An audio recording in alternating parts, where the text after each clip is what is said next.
নমস্কার বন্ধুরা, welcome back to our channel. আজ আমরা পাহাড়ের অসাধারণ সৌন্দর্যের মাঝে রয়েছি, যেখানে প্রকৃতির রূপ আমাদের যেন মুগ্ধ করছে প্রতিনিয়ত। পাহাড়ের এই মনোরম পরিবেশ, একদিকে শীতল হাওয়া আমাদের মনকে প্রশান্তি দেয়, আর অন্যদিকে সবুজের সমারোহ এবং নীল আকাশ যেন আমাদের এক অন্য জগতে নিয়ে যায়। এই পাহাড় শুধু প্রকৃতির সৌন্দর্যই নয়, বরং স্থানীয় মানুষের সরল জীবনযাত্রা, তাদের সংস্কৃতি, বৈচিত্র্য আর আতিথেয়পরায়ণতার ছোঁয়া আমাদের মুগ্ধ করে। চলুন এই সফরে আমরা পাহাড়ের আঁকাবাঁকা পথ ধরে চলি, আবিষ্কার করি স্থানীয় জীবন, খাদ্য, সংস্কৃতি এবং পাহাড়ের প্রতিটি কোণে লুকিয়ে থাকা অসাধারণ সৌন্দর্য। তো আমরা প্রথমেই হোমস্টেতে ঢুকে একটু চা খেয়ে নিলাম। চা না খেলে তো এনার্জি আসে না। চা খেয়ে নিয়েই আমরা বেরিয়ে পড়লাম আমাদের আজকের সাইট সিন। তো আজকের এই সফরে আমরা প্রথমেই চলে যাব হচ্ছে গুম্বাদারা ভিউ পয়েন্টে, যেটা তিনচুলে থেকে 1.5 কিলোমিটার দূরে অবস্থান। এই গুম্বাদারা ভিউ পয়েন্টে পৌঁছানোর সহজ উপায় হলো শিলিগুড়ি বা দার্জিলিং থেকে গাড়ি বা ট্যাক্সি ভাড়া করে কার্শিয়াং পৌঁছানো। তারপর সেখান থেকে সামান্য দূরত্বেই এই ভিউ পয়েন্টে পৌঁছানো যায়।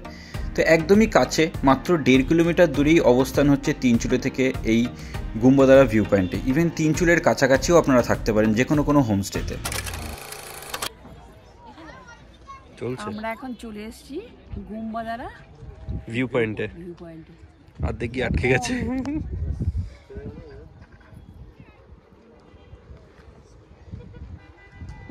তো গুম্বাদারা ভিউ পয়েন্টটি পশ্চিমবঙ্গের দার্জিলিং জেলার একটি মনোরম পর্যটন স্থান।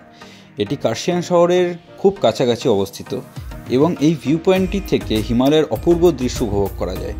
বিশেষত কাঞ্চনজঙ্ঘার পর্বতের দৃষ্টিনন্দন দৃশ্য এখান থেকে স্পষ্টভাবে দেখা যায়, যা পর্যটকদের মুগ্ধ করে তোলে। গুম্বাদারা শব্দটির অর্থ হল মঠের উপত্যকা। এই স্থানটি মূলত একটি শান্ত এবং নির্জন পরিবেশের জন্য পরিচিত, যেখানে প্রকৃতির সান্নিধ্য পাওয়া যায়। এখানে একটি প্রাচীন বৌদ্ধ মঠও রয়েছে, যা স্থানীয় সংস্কৃতি এবং ইতিহাসের প্রতীক। গুম্বাদারা ভিউ পয়েন্টের বিশেষত্ব হলো এখান থেকে সূর্যোদয় এবং সূর্যাস্তের দৃশ্য।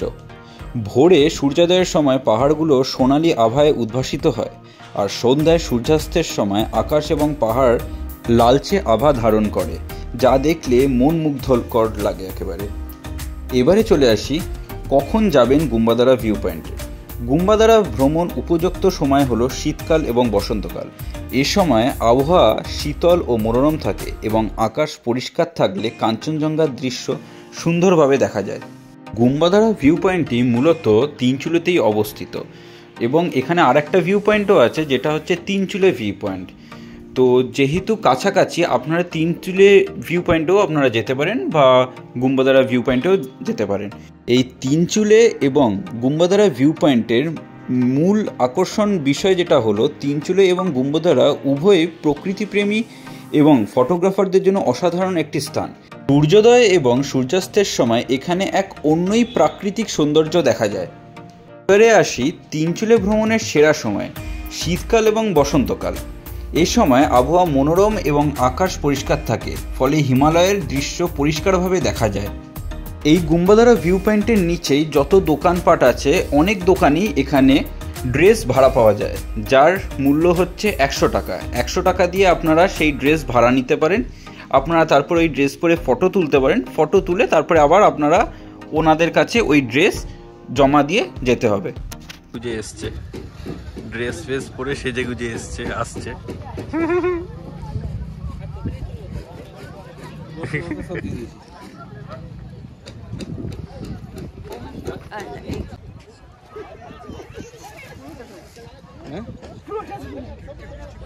বৃষ্টি পড়তে শুরু করে দিয়েছে অলরেডি। এরপরেই আমরা চলে যাচ্ছি Lamahatta eco park. Lamahatta eco park পশ্চিমবঙ্গের দার্জিলিং জেলার একটি জনপ্রিয় পর্যটন কেন্দ্র। এই পার্কটি মূলত প্রাকৃতিক সৌন্দর্য, শান্ত পরিবেশ এবং পর্বতের মনোমুগ্ধকর দৃশ্য উপভোগ করার জন্য বিখ্যাত। তো এই লামাহাটা ইকো ফরেস্টে ঢুকতে গেলে ফার্স্টে আপনাদের একটা টিকিট কেটে নিতে হবে, যেটা হচ্ছে এন্ট্রি ফি। আপনাদের 20 টাকা করে পার হেড লাগবে। তো আগেই টিকিট কেটেই তারপর আপনারা ঢুকতে পারবেন। লামাহাটা ইকো পার্ক রাজ্য সরকারের উদ্যোগে প্রতিষ্ঠিত হয়েছিল এবং এটি ইকো ট্যুরিজম বা পরিবেশ বান্ধব পর্যটনের জন্য বিশেষভাবে পরিচিত। এই লামাহাটা ইকো পার্কের বিশেষ আকর্ষণ হলো এখানকার ধ্যান কেন্দ্র, ধর্মীয় পতাকা এবং পাথরের সিঁড়ি, লেক এবং জলাশয় এবং ট্রেকিং ট্রেইল। এই ইকো পার্কের একটি ছোট্ট কিন্তু সুন্দর লেক রয়েছে, যেটি পার্কের ভেতরে গভীরে অবস্থিত। লেকের চারিপাশে বিভিন্ন ফুলের গাছ এবং প্রকৃতির সবুজ শোভা স্থানটির সৌন্দর্য বাড়িয়ে তোলে। এখানে ওঠার পর পুরো পরিষ্কার ওখানে কাঞ্চনজঙ্ঘাটা দেখা যায়, বাট আজকে মেঘলা বলে কাঞ্চনজঙ্ঘাটা দেখা যাচ্ছে না, বুঝছেন?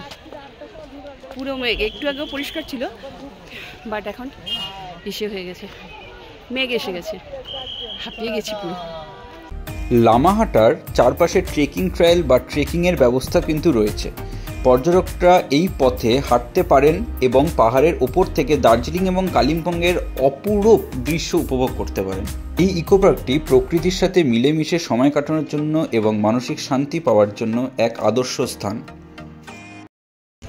পুরোটা উঠতে পারলাম না, খানিকটা উঠে নেমে চলে আসলাম, কারণ অনেকটা উঁচু, অত উঁচুতে ওঠা যাবে না। এটা ওঠার পরে ওখানে একটা মানে পন্ড বলা যায়, মানে জলাশয় একটা মতন আছে, সেই জলাশয়টা এখান থেকে ভারী ভালো লাগছে, ঠান্ডা ঠান্ডা হাওয়া, সবাই বলছে। তো আজকে আমরা এই দুটো জায়গাতেই মূলত গেছিলাম সাইট সিন করার জন্য। তার কারণ যেহেতু অনেকটাই বেলা হয়ে গেছে, প্রায় 3:30 বাজতে চায়, তো আমাদেরকে আবার হোমস্টেতেও ফিরতে হবে, কারণ পাহাড়ি জায়গায় যেহেতু এরপরে অন্ধকার হয়ে গেলে আর কিছুই করা যায় না, তার জন্য আমাদেরকে এবারে হোমস্টেতে ফিরতে হবে।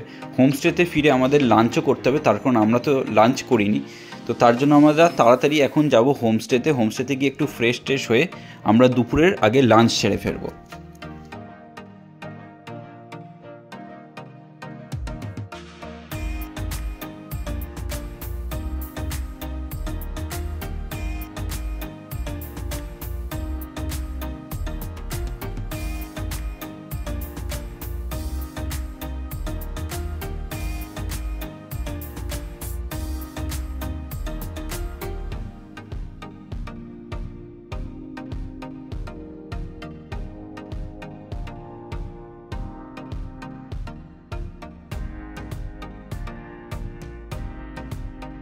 তো আমরা পৌঁছে গেলাম আমাদের হোমস্টেতে।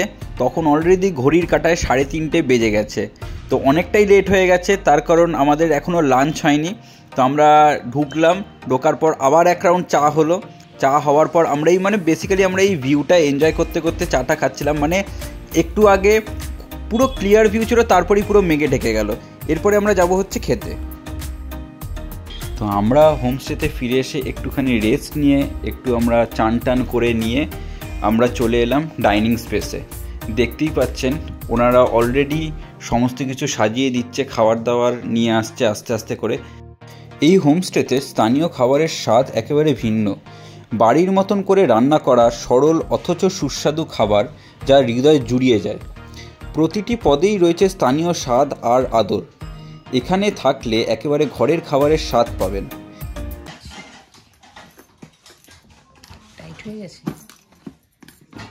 এইটা হচ্ছে ভাত, একদম গরম গরম ধোঁয়া ওঠা।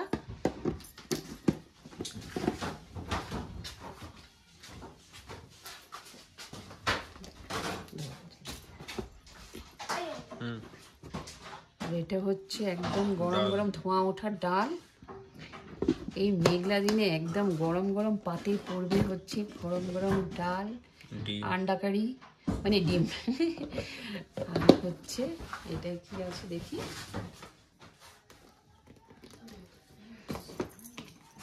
এটা হচ্ছে স্কোয়াশের তরকারি। এটা দেখি কি আছে, তুমি দেবো। আর এটা হচ্ছে সোয়াবিনের তরকারি, সাথে এটা কি ঘি না না কোনো চাটনি, দে ধর, এটা বললি বলা হয়ে গেল। আর এটা হচ্ছে চাটনির সাথে, এটা হচ্ছে একদম লাল কাঁচা পাকা লঙ্কা, জানি না কতটা ঝাল। এটা হচ্ছে নমক, আর এইটা একদম পাঁপড় ভাজা, ঠিক আছে। আর সুন্দরভাবে এখানে ডেকোরেট করা, একদম হ্যাঁ একদম ডেকোরেশন করে দিয়ে দিয়েছে। সাথে হচ্ছে ছোট ছোট ওই যে গ্রিন কালারের বাটি, আর এটা দিয়ে একদম এইভাবে নিয়ে নেব। আর এটা কিভাবে নেব তোমাদের দেখাচ্ছি, এই দেখো।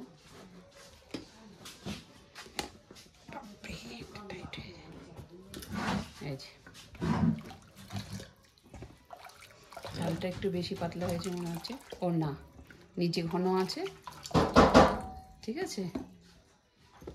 জায়গাটা এত সুন্দর সাজানো, অ্যাম্বিয়েন্সটা দেখো খাওয়ার জায়গায়। এখানে তোমরা কিন্তু বসেও খেতে পারো। এদিকে বাইরে ভিউটা রয়েছে, ভিউটা দেখতে আমার কথাটা বলতে বাইরের ভিউটা মানে অসাধারণ ভিউ। এই দেখো বাইরের ভিউটা কি সুন্দর, একদম পুরো মেঘ হয়ে গেছে। একটু আগে কিন্তু একদম পুরো পরিষ্কার ছিল। আর এদিকটায় আমাদের একদম খাবার টেবিল রয়েছে, ওই দিদি সব সার্ভ করছে। সবাই এসে যাচ্ছে এক এক করে, আমরা ডাইনিং টেবিলে উপস্থিত। চলো খাই। দেখাতে হবে এটা একদম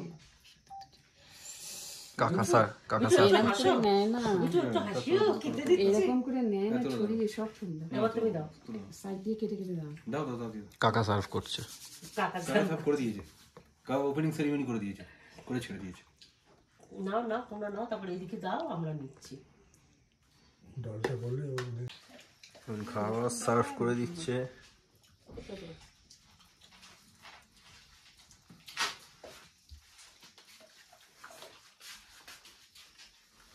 এই হচ্ছে দাওয়াই পানির সন্ধ্যের অ্যাম্বিয়েন্সটা। দেখুন কি সুন্দর করে ছোট্টখাট্টো এই হোমস্টেটা, বাট এত সুন্দর করে সাজিয়েছে না, খুব সুন্দর লাগছে। একটু চারিদিকটা দেখাই। আর সন্ধ্যেবেলা হলে তো এখানে সেরকম একটু কিছু দেখার কিছু থাকে না, শুধু এনজয় করো। ওই পকোড়া টকোড়া দেবে এখন বলে গেল, তো ওরা তৈরি করছে আর আমরা একটু এখানে বসে রয়েছি। বাইরেটা বেশ ঠান্ডা, বেশ ঠান্ডা। তো এইদিকটা পুরোটাই অন্ধকার হয়ে আছে। পাহাড়ের এদিকে খুব একটা লোকজন নেই। এই দিকটা তো বললামই সকালবেলা যে অন্ধকার দেখানোর সেরকম কিছু নেই। ওই দিকটা দিয়ে কাঞ্চনজঙ্ঘাটা দেখা যায়। তো আজকে সারাদিনই না মানে মেঘ আসতে যাচ্ছে, মেঘ আসছে। দেখো এগুলো সব ভিজে গেছে মোটামুটি, সব ভেজা। বাইরে আজকে চা খাওয়াটা হবে কিনা জানি না। আমি একটু দেখিয়ে দিই জায়গাটা। হ্যাঁ, আর ওদিকে ডাইনিং স্পেসটা দেখিয়ে দেয়, ওইখানটাতেই আমরা খাবো মনে হচ্ছে। ভেতরে ঢোক।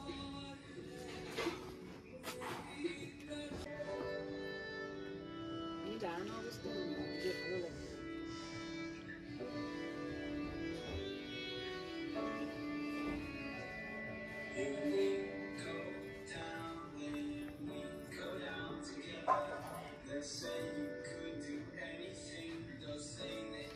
ছাতা টানানোরও ব্যবস্থা আছে, ছাতাটা বন্ধ করে আপাতত রেখে দিয়েছে। এখানে না হলে টেবিলের এই যে হোলেগুলোর মধ্যে ছাতাটা টানিয়ে দেয়, ওই যে ছাতা রয়েছে। তো এখন যেহেতু আমরা বাইরে বসছি না, সেহেতু ছাতাটা টানানোর কোনো প্রশ্নই আসছে না, তো ছাতাটা বন্ধ করে ওরা রেখে দিয়েছে। ব্যাক সাইডেও একটা দরজা আছে, তো দরজা দিয়ে বেরিয়ে দেখো এই জায়গাটা দিয়ে প্রথমে আমরা যেখান দিয়ে এন্ট্রি করেছি সেই জায়গাটা দেখো কি সুন্দর করে সাজিয়েছে।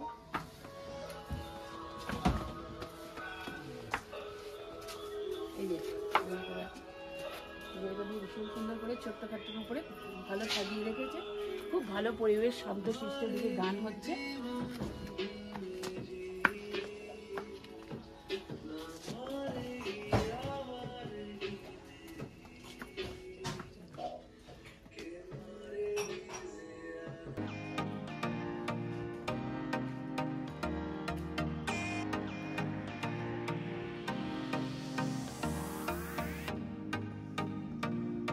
কাজ করছে, চায়ের প্রিপারেশন নিচ্ছে। আমাদের সন্ধ্যেবেলার চা করবে, আর ওই যে চিকেন রেডি আছে, চিকেন করবে আর চা করছে।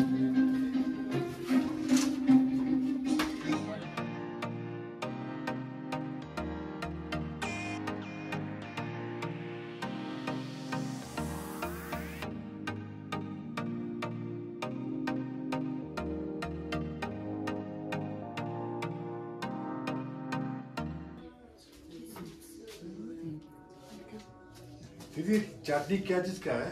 इसमें क्या क्या क्या क्या तिल का है। ओ तिल तिल तिल टमाटर और वो चिल्ली का है। সন্ধ্যেবেলার খাওয়া বসে গেছে।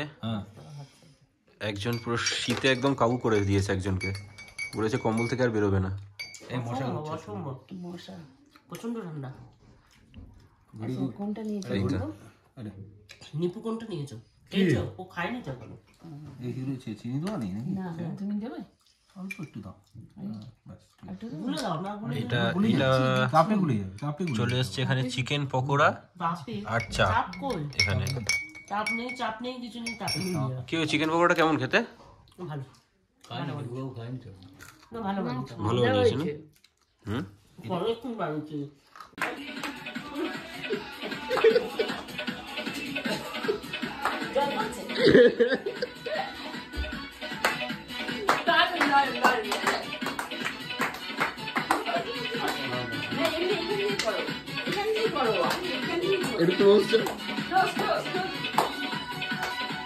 তো এখন অনেকটা পরে আবার আসলাম, বিকেলবেলা স্ন্যাক্স খাওয়া হলো, আমাদের একটু নাচানাচি হলো।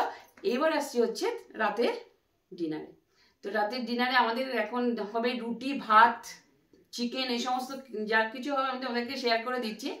আর এখন বাজে রাত্রি 10টার সময় আমরা এখন খেতে যাচ্ছি। চলো ডাইনিং টেবিলে তোমাদের সাথে দেখা হচ্ছে। তো চলে আসলাম আমরা আজকের আমাদের রাতের খাবার খেতে। তো রাতের খাবারে আমাদের ছিল হচ্ছে রুটি। যারা ভাত খাবে ভাত, যারা রুটি খাবে রুটি, সেটা আগে ওনাদেরকে বলে দিতে হয় যে কি খাবেন আপনারা। তো আমরা রুটিও নিয়েছিলাম, ভাতও নিয়েছিলাম, তার সাথে ছিল হচ্ছে ডাল, এবং তার সাথে ওনারা রাত্রা করে দেয় হচ্ছে চিকেন কষা। ঠিক আছে, দুপুরবেলা যেমন ডিম ছিল সেমনই রাত্রিবেলা হচ্ছে চিকেন কষা, এবং তার সাথে ছিল হচ্ছে আলু ভাজা। মানে খাবারের টেস্ট সত্যি খুবই সুন্দর, মানে একদম ঘরোয়া খাবারের মতন। এই খাবার খেলে আমাদের টেনশন হয়, যেমন বাইরে ঘুরতে গেলে হয়তো একটু খাওয়া ভুলভাল হয়ে গেলে হয়তো শরীর খারাপ করতে পারে। তো এইখানে ওরকম কোনো প্রবলেম নেই, একদম ঘরোয়া খাবার যেরকম আমরা খাই ঠিক সেরকমই এখানে ঘরোয়াভাবে রান্না করে। কিন্তু ঘরোয়াভাবে রান্না করলেও কিন্তু রান্নার টেস্ট হচ্ছে খুব সুন্দর, যেটা একদম মুখে জুড়িয়ে থাকে। তো যেমন দুপুরবেলা আমরা খেয়েছিলাম হচ্ছে স্কোয়াশের তরকারি, তো রাত্রিবেলা স্কোয়াশের তরকারি দেয়নি, আলু ভাজা দিয়েছিল। আমাদের তো মোটামুটিভাবে এমনিতেই পেট ভরেছিল, তার কারণ তোমরা অলরেডি ভিডিওতে দেখেছো যে সন্ধেবেলা স্ন্যাক্স খুবই ভালো দিয়েছিল, যেমন হচ্ছে চিকেন পকোড়া আর চা। ইভেন আমাদের আবার খেতে ইচ্ছে করেছিল চিকেন পকোড়া, তারপরে ওনারা আবারও চিকেন পকোড়া এসে দিয়ে গেছিলো। ইভেন আমরা আবারও বলেছিলাম যে আরেকবার কি চা পাওয়া যাবে, ওনারা আবারও এসে চা দিয়ে গেছিলেন। তো মানে এইটা আমি জানি না অন্য কোনো হোমস্টেতে পাওয়া যাবে কি না, বাট এই হোমস্টেতে তো পাওয়া গেছে। আমাদের খুবই ভালো লেগেছে, এই জিনিসটা আমাদের খুবই ভালো লেগেছে। তো চলো আজকের ব্লগটা এখানেই আমরা এন্ড করছি। নেক্সট ব্লগে আবার তোমাদের সাথে দেখা হচ্ছে। কিছু ভালো লাগলে লাইক করো, শেয়ার করো আর সাবস্ক্রাইব করো।